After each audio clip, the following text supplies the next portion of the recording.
Mtazamaji, karibu Goti TV Online kwa habari za kisiasa, michezo na burudani.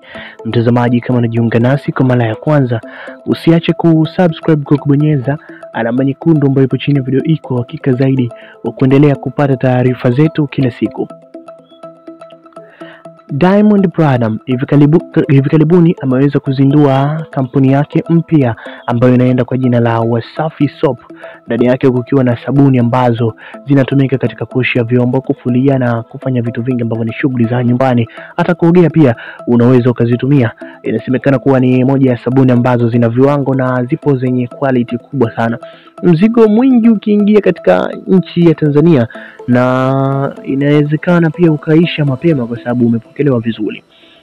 Sasa inasemekana kuwa Diamond Platnumz ana mpango wa kufanya biashara katika Tanzania tu, bali ana mpango kufanya East Africa na Afrika kwa ujumla, ikiwemo nchi ya Burkina Faso ambayo imekuwa ikialika watu ambao ni wafanya biashara kutoka Afrika wakafanya biashara kule. So tutegemee hilo.